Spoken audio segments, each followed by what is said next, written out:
On a quiet Friday evening, a young woman walked out of her home for a simple date. She told her family she wouldn't be long, but within hours, her phone went dark, her location stopped updating, and the person she was supposed to meet claimed he never even saw her. What happened during those missing minutes? Tonight, we break down the final clues she left behind and the mystery that has kept investigators confused for years. Because sometimes the most terrifying thing isn't what we know. It's what disappeared in those missing minutes. Welcome to True Crime Tapes, where we bring you the most gripping, mysterious, and heart-stopping stories from the world of true crime. If you're fascinated by the unknown and want to uncover the secrets that the world tries to hide, you're in the right place. Don't forget to hit that subscribe button and turn on notifications so you never miss a chilling story. And for those of you already part of our community, welcome back. We're glad to have you with us.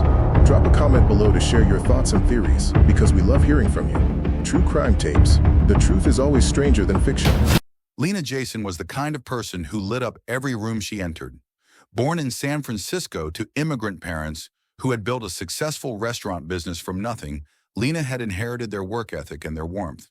Her friends described her as someone who remembered everyone's birthday, who would drop everything to help a friend in need, who had an infectious laugh that made strangers smile.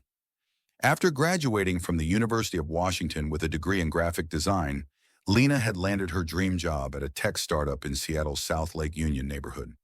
She loved the city's coffee culture, the mountains visible on clear days, the way the Space Needle looked at sunset. She lived in a two-bedroom apartment in Capitol Hill with her best friend from college, Maya Rodriguez. That Friday in September started like any other. Lena went to work, spent her lunch break sketching in her favorite notebook at a nearby cafe, and texted Maya around 3 in the afternoon about their plans for the weekend. They were thinking about hiking in the Cascades on Sunday if the weather held. But Lena had other plans for Friday night. She'd been talking to someone online for about 3 weeks. His name was Marcus Webb, and they'd matched on a popular dating app. Their conversations had been light, friendly, filled with jokes about Seattle's eternal rain and recommendations for the best Fio restaurants in the International District. Maya remembered Lena getting ready that evening. She'd changed outfits twice, finally settling on the blue sundress with white sneakers. Casual but cute, first date appropriate. Lena had shown Maya Marcus's profile picture one more time, a habit the two friends had established for safety. Marcus looked approachable in the photo. Clean cut, nice smile, holding a golden retriever that he'd explained in his bio belonged to his sister. "Text me when you get there," Maya had said, the way she always did. "Always do," Lena replied, grabbing her keys from the bowl by the door. The plan was simple. They were meeting at the Grain, a popular gastropub in the Fremont neighborhood, known for its craft beer selection and wood-fired pizzas. It was a public place, well lit, always busy on Friday nights.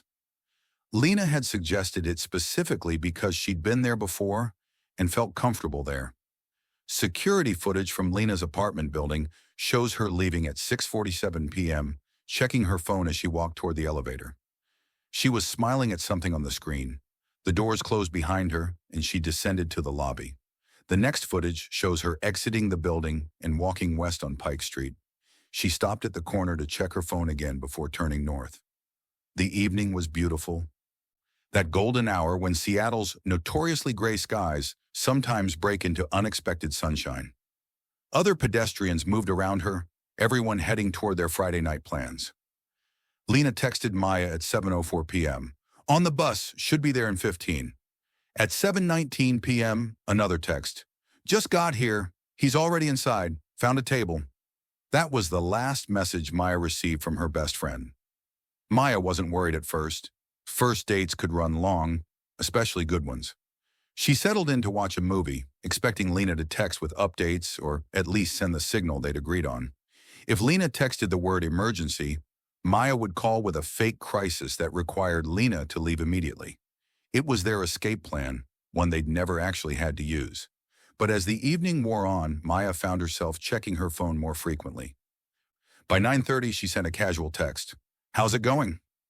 No response. At 10:15, she tried again. "You okay?" The messages showed as delivered, but not read. By 11, Maya called. The phone rang 4 times and went to voicemail. She called again.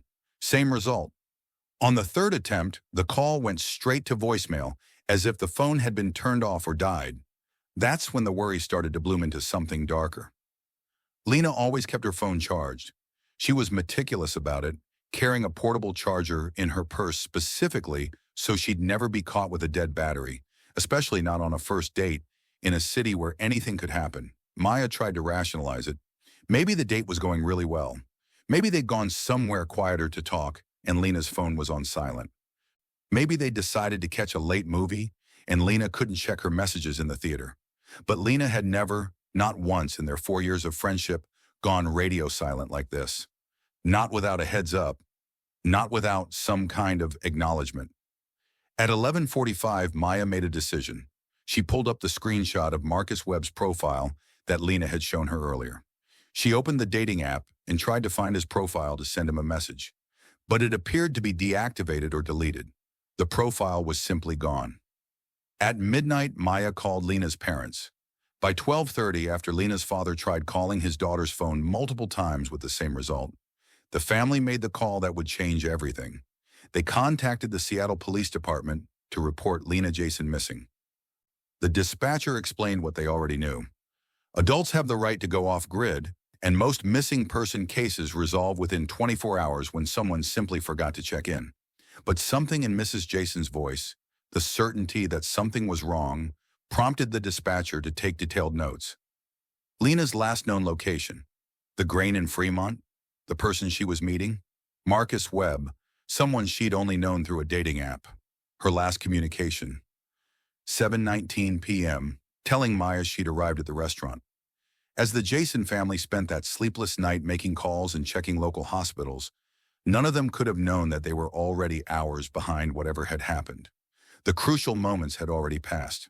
The window when Lena could have been easily found had already closed. And somewhere in the city's Friday night chaos, a young woman's blue sundress and bright smile had vanished into the dark.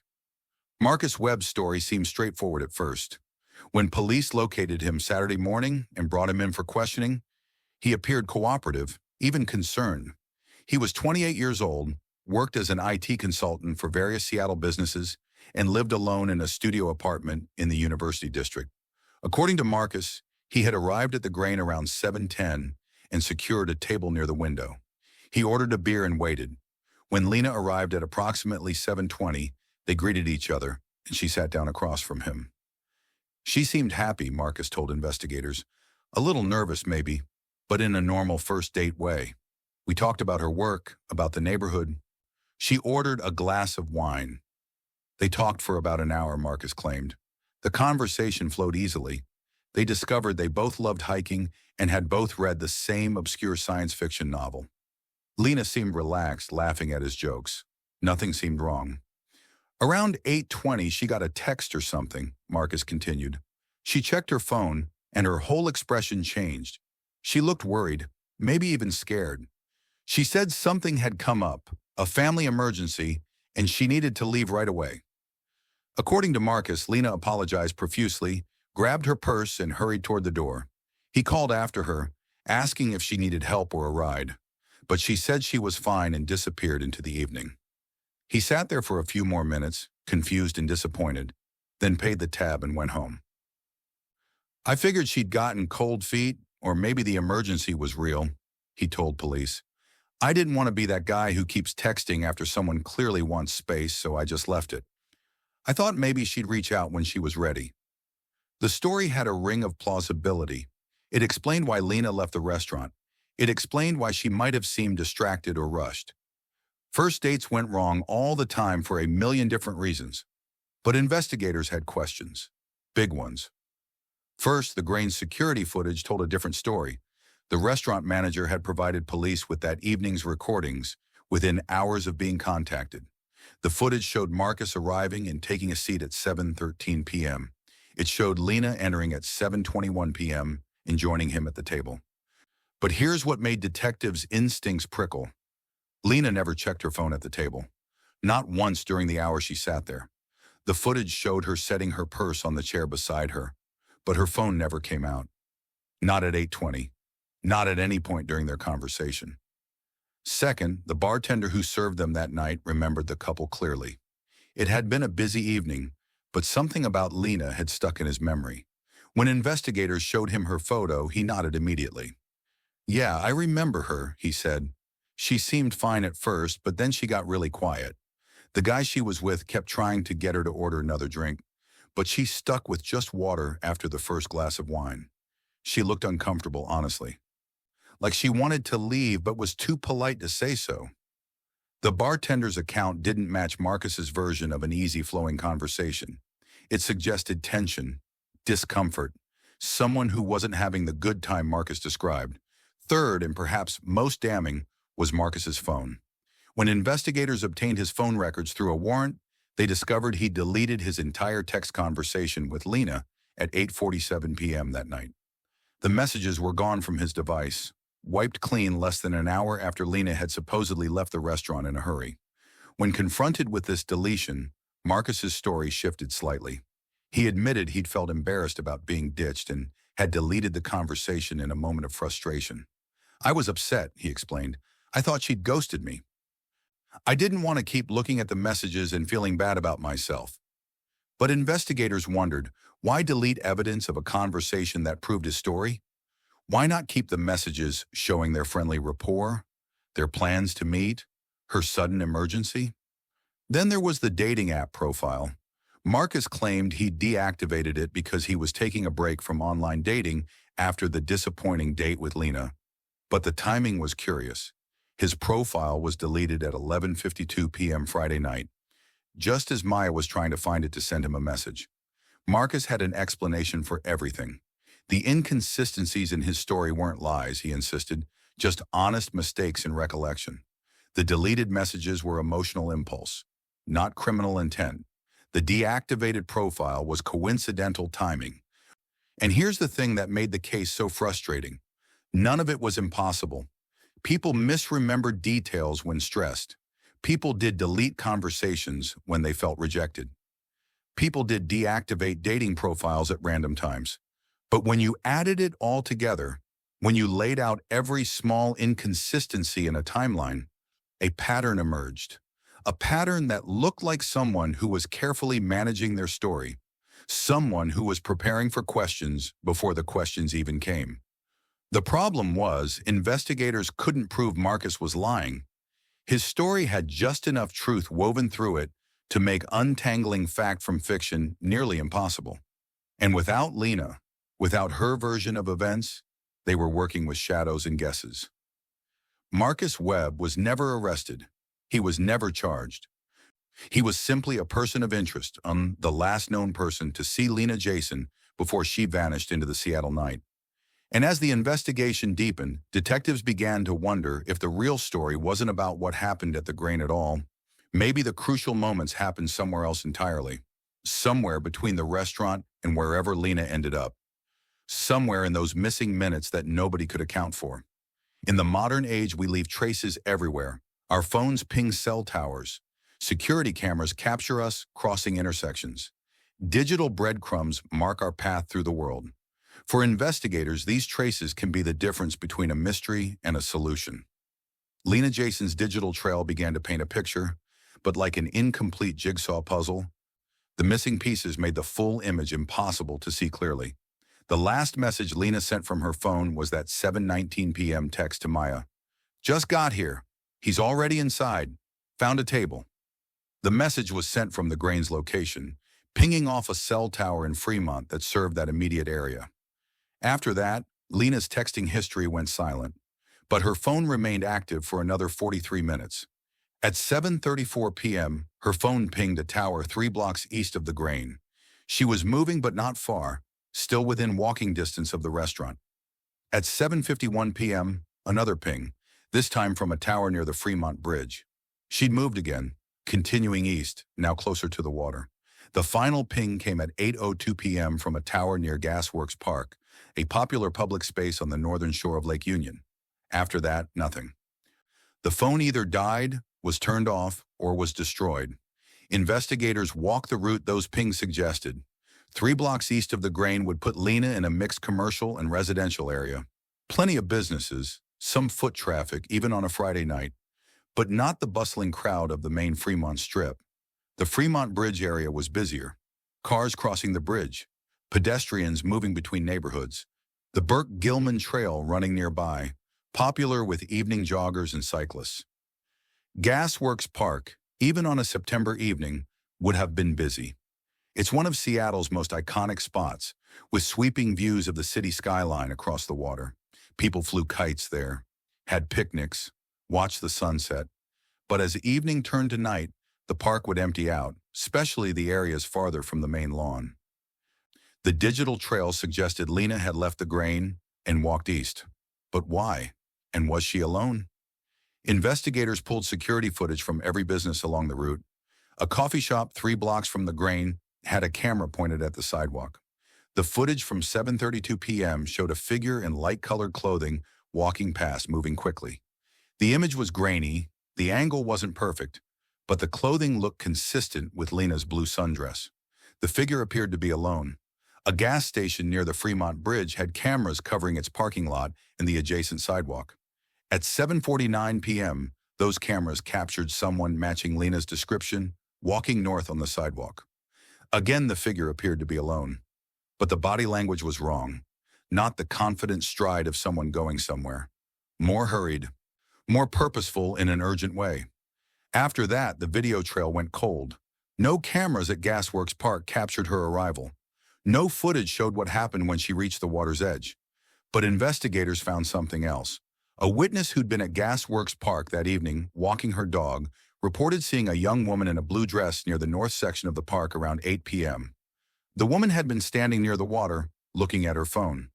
The witness remembered because it struck her as odd. The woman seemed distressed, kept looking around like she was waiting for someone or watching for something. "I thought about asking if she was okay," the witness told police.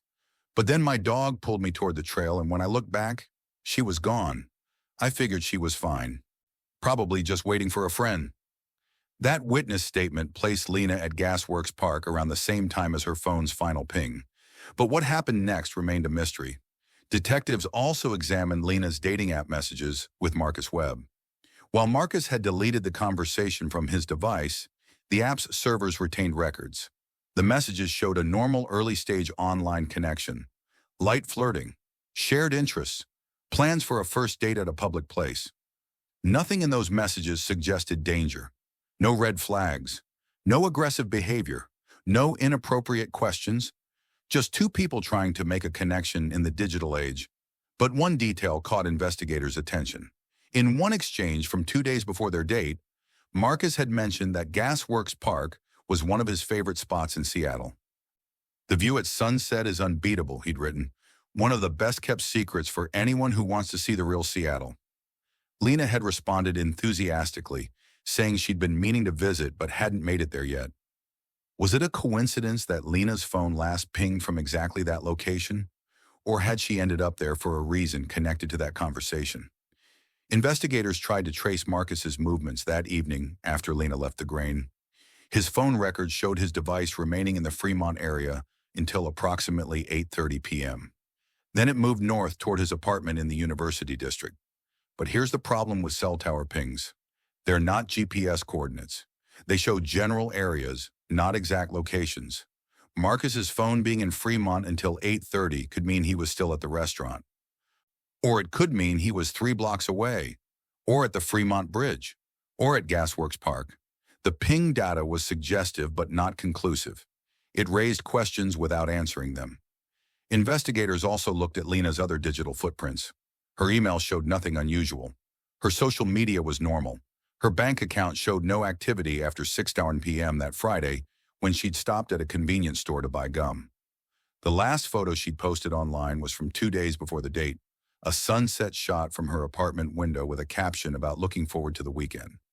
Every digital breadcrumb told them where Lena had been, but none of them explained why she'd gone there or what had happened when she arrived. The trail led to Gasworks Park and then simply ended, as if Lena Jason had walked into the darkness and dissolved into nothing. Technology had given investigators a roadmap, but the destination remained hidden, and somewhere in the gap between the data points, In the spaces between cell tower pings and grainy security footage, the truth was hiding. Quick question for you watching this.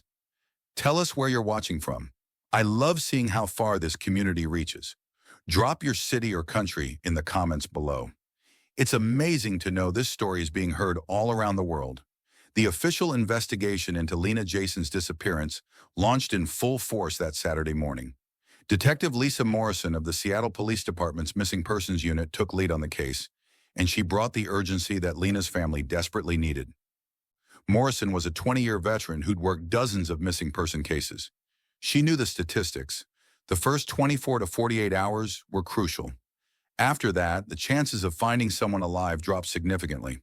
She also knew that in cases where someone disappeared after meeting someone from a dating app, time was even more critical. The investigation moved on multiple fronts simultaneously.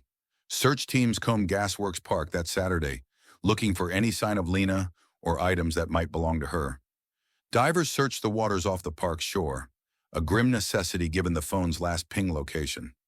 Volunteers distributed flyers throughout the Fremont neighborhood with Lena's photo and physical description. Detectives interviewed everyone who'd been at the Grain on Friday night. The staff, the other customers, anyone who might have noticed Lena and Marcus or seen something unusual. Most remembered nothing helpful. It had been a busy Friday night, one couple among dozens. But a few witnesses provided interesting details. A woman who'd been seated 2 tables away remembered Lena seeming not super engaged in the conversation. A waiter recalled Marcus ordering multiple rounds while Lena nursed her single glass of wine. Small observations that added texture to the evening, but didn't explain the disappearance.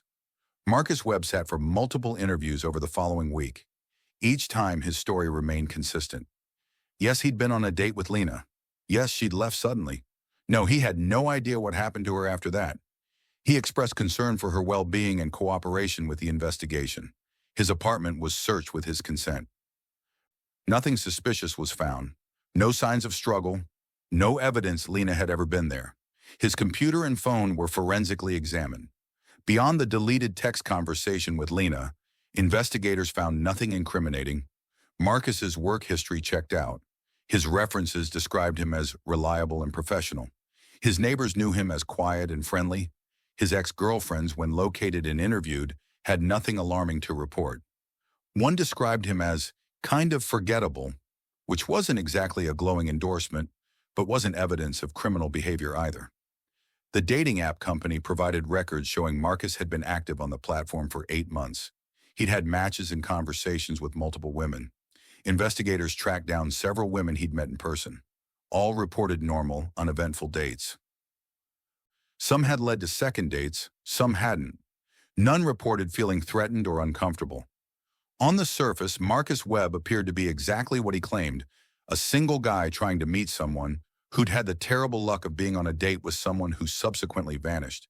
But Detective Morrison's instincts kept pulling her back to those inconsistencies, the deleted messages, the deactivated profile, the mismatch between Marcus's cheerful account of the date and the bartender's observation of Lena's discomfort.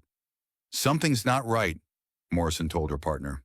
"I can't put my finger on it, but this guy's story has too many convenient explanations." Meanwhile, the search for Lena continued. Her photo appeared on local news broadcasts. Social media campaigns spread her image across the Pacific Northwest and beyond. Tips poured in through the police hotline. Someone reported seeing a woman matching Lena's description at a bus stop in Ballard at 9 p.m. Friday night. Investigators followed up. The bus stop's camera showed it wasn't Lena. Another tip claimed to have seen Lena getting into a dark SUV near Fremont Bridge Friday evening. Police tracked down SUVs matching the description in the area. None led anywhere. A psychic called claiming to have visions about Lena being near water. Given the last ping location, this wasn't exactly revelatory information, but investigators thanked her politely. The hard truth about missing person investigations is that most tips lead nowhere. Well-meaning people see someone who looks similar, or remember details incorrectly, or simply want to help so badly they convince themselves they've seen something significant. Each tip had to be checked. Each one consumed time and resources, and each dead end was another moment Lena remained missing. Lena's family established a command center in their home, coordinating volunteer searches and managing the tip line. Mrs. Jason barely slept, spending nights calling hospitals throughout the region, just in case Lena had been admitted under a different name or without identification.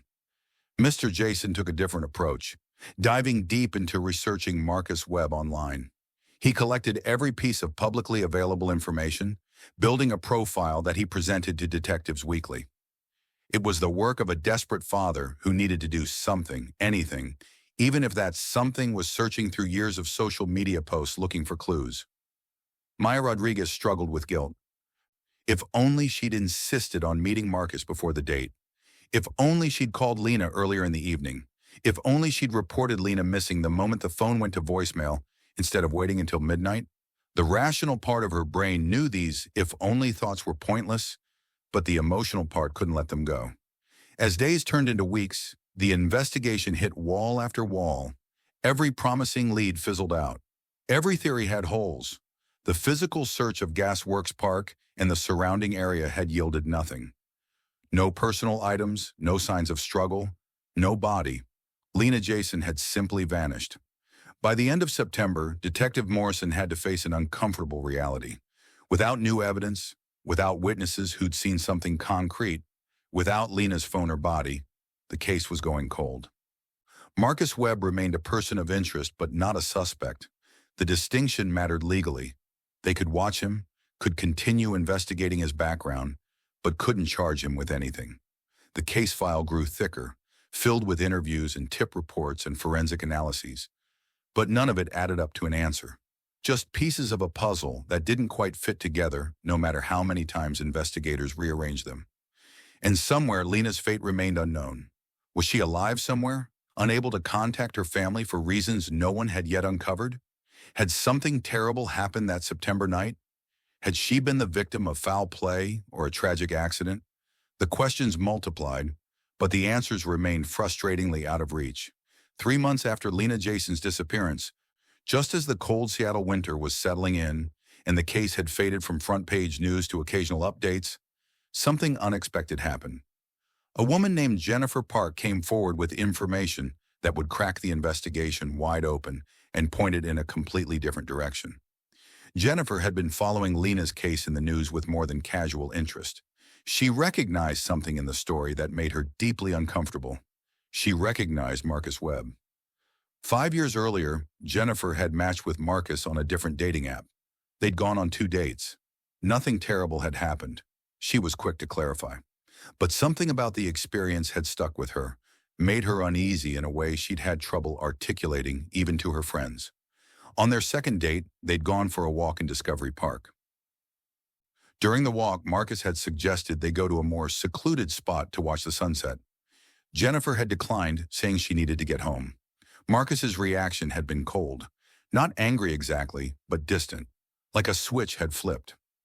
He walked me back to my car, barely saying a word, Jennifer told investigators. Then as I was leaving, he said something weird. He said, "I thought you were different. I thought you were the adventurous type." Like I'd failed some kind of test by not going to the secluded area with him. That alone wasn't criminal.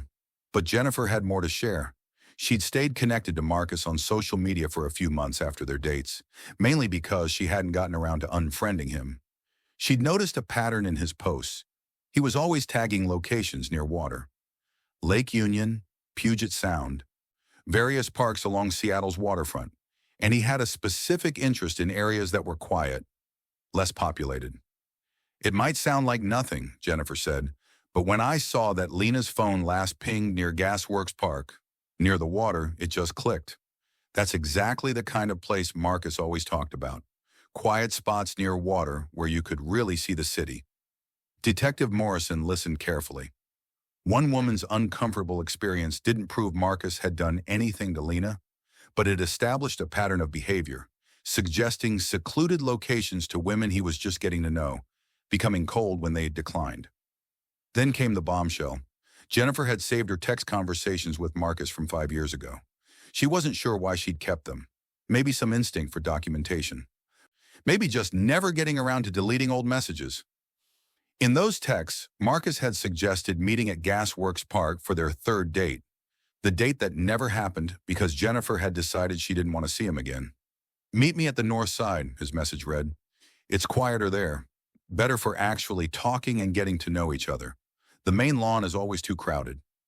The north side of Gasworks Park, exactly where the witness had seen a woman in a blue dress on the night Lena disappeared. Exactly where Lena's phone had its final ping. With this new information, investigators got a fresh warrant for Marcus's digital records. This time they went back further, looking at years of data instead of just the weeks around Lena's disappearance. What they found was troubling. Marcus's location history showed frequent visits to Gasworks Park over the past 3 years. Not occasionally, frequently. Sometimes multiple times per week, often in the evening hours, often staying for extended periods. His dating app history revealed he'd met dozens of women over the years.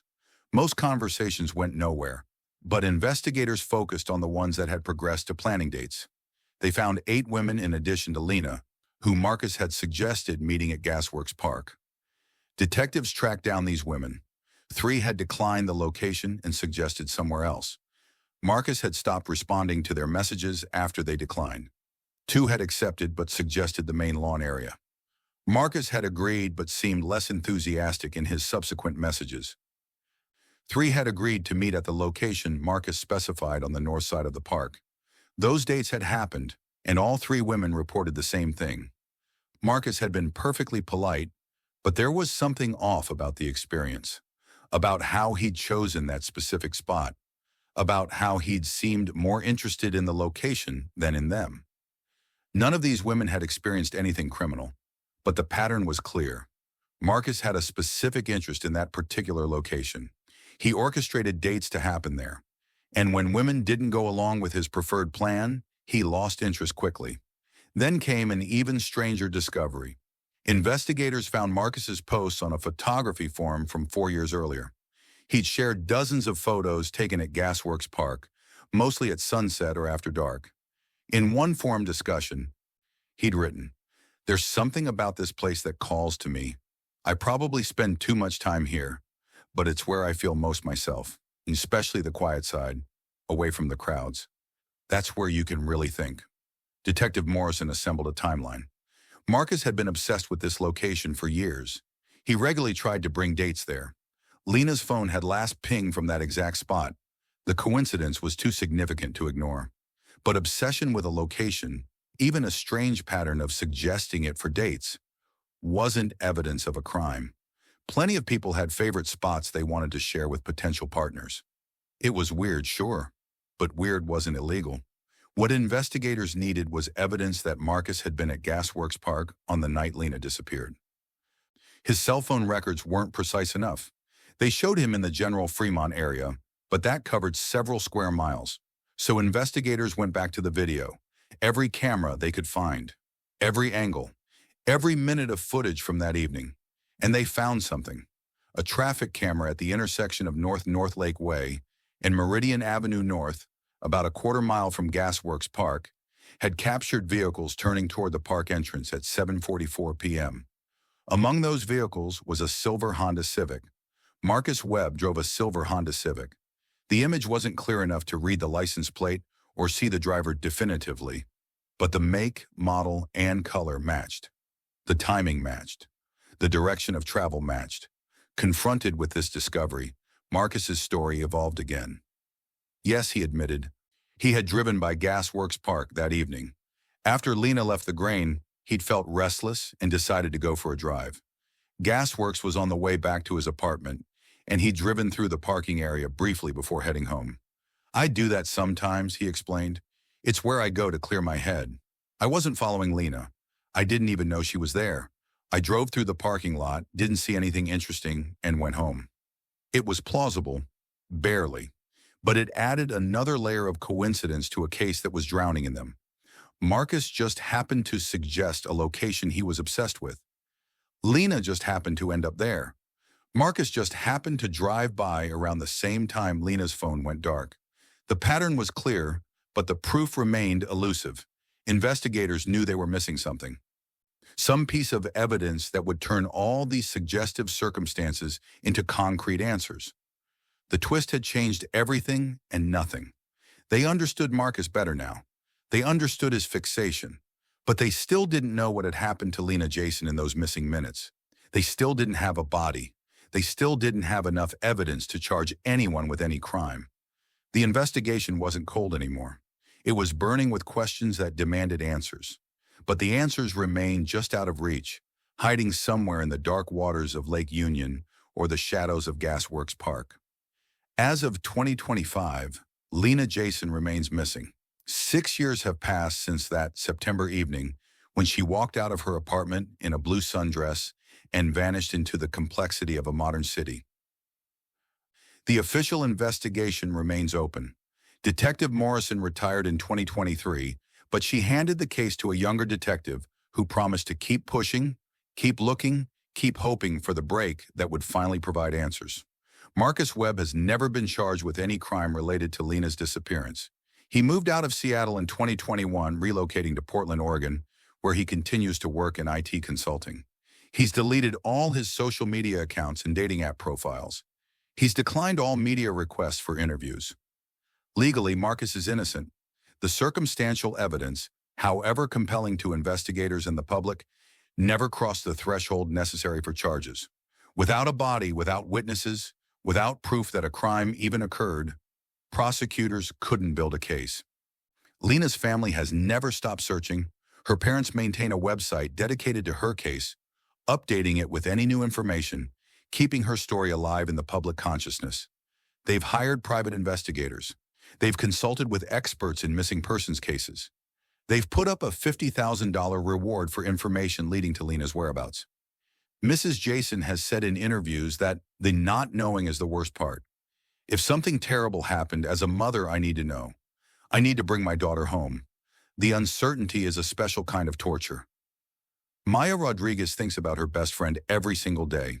She's moved out of the apartment they once shared, unable to bear the memories. She's become an advocate for dating safety, speaking at universities and community events about the importance of digital safety and meeting people in public places with check-ins. But Lena did everything right, Maya always adds. She met him in public. She told me where she was going. She was smart and careful. And still, this happened. That's what's so terrifying. The case has sparked debates about dating app safety. The company where Lena and Marcus met has since implemented additional safety features, including real-time check-in options and more robust identity verification. But these changes came too late for Lena. Gasworks Park remains one of Seattle's popular public spaces. Tourists take photos against the city skyline backdrop. Families fly kites on sunny days. But locals who followed Lena's case look at the north side of the park differently now. Some people avoid it entirely, spooked by the knowledge that it might be the last place Lena Jason stood. The case file contains thousands of pages. Tips still come in occasionally, though less frequently than in the early days. Someone claims to have seen a woman matching Lena's description in Vancouver. Someone else reports a suspicious person near Gasworks Park acting strangely. Each tip is investigated. Each one leads nowhere. The digital trail that seemed so promising in the early days of the investigation ultimately raised more questions than it answered. The phone pings placed Lena at a location, but couldn't explain why she went there or what happened when she arrived. The security footage showed movement, but not destination. The deleted messages proved someone wanted to hide something, but not what they were hiding. Theories about what happened that night range from the mundane to the sinister. Some believe Lena met with an accident, fell into the water near Gasworks Park, and drowned before anyone could help her. The lake has currents that could have carried a body away from the shore, making recovery difficult or impossible. Others believe Marcus Webb knows exactly what happened, but has constructed an alibi careful enough to withstand scrutiny. They point to the pattern of behavior, the obsession with the location, the numerous small inconsistencies in his story, but belief isn't evidence, and suspicion isn't proof. A smaller group theorizes that Lena ran away intentionally, starting a new life somewhere far from Seattle. This theory has little support from people who knew Lena well. She was close to her family, loved her job, had strong friendships. Nothing in her life suggested she wanted to disappear. The most frustrating aspect of the case is how close investigators feel they came to answers. The digital breadcrumbs led them to a specific place at a specific time. The pattern of Marcus's behavior suggested an obsession that couldn't be coincidental. But that final piece, the evidence that would connect all the dots definitively, never materialized. In true crime forums online, Lena's case remains actively discussed. Amateur sleuths pore over the publicly available information, building their own theories, finding connections that may or may not exist. Some of this crowdsourced investigation has been helpful, generating tips for police to follow. Much of it has been noise, speculation without foundation. Lena's case has become one of those mysteries that haunts the Pacific Northwest, joining the ranks of unsolved disappearances that remind us how someone can simply vanish in the modern world despite all our technology and surveillance. The Jason family holds a vigil every September 13th at Gasworks Park. They gather with friends and community members who've been touched by Lena's story. They light candles. They share memories. They hold out hope that this will be the year someone comes forward with information that breaks the case open. 6 years have passed and the questions remain. What happened in those 43 minutes between Lena's last text message and when her phone went dark? Why did she leave the grain and walk to Gasworks Park? Was she meeting someone there? Or did something unexpected happen that drew her to that location? Was she alone when she arrived, or was someone waiting for her in the shadows by the water? Detective Morrison, in her final interview before retiring, said something that captures the frustration of unsolved cases. We know so much about Lena's last hours, more than we know about most missing persons cases. We have digital trails and security footage and witness statements. We have patterns and connections and theories that make sense. But knowing a lot isn't the same as knowing enough. And until we know enough, Lena's family can't have closure, and we can't have justice. The case remains open. The tip line remains active. And somewhere in someone's memory or conscience, the answer to what really happened to Lena Jason might be waiting to emerge into the light. So there you have it. The disappearance of Lena Jason, a case with so many pieces that almost fit together, but not quite. A digital trail that leads to a location, but not to an answer. A pattern of behavior that's troubling, but not provable. And 43 minutes that changed everything and explained nothing. What do you think happened in those missing minutes? Was Marcus Webb involved in Lena's disappearance, despite the lack of evidence? Did Lena meet someone else at Gasworks Park that investigators never identified? Was this a tragic accident that happened in the one spot without cameras? Drop your theory below. Let's talk about this case. And if you know anything about Lena Jason's disappearance, please contact the Seattle Police Department. Even the smallest detail might be the piece that finally solves this mystery. Don't forget to subscribe for more deep dives into unsolved cases. And remember, every missing person is someone's daughter, someone's best friend, someone who deserves to be found. Thank you for watching, and please, stay safe out there.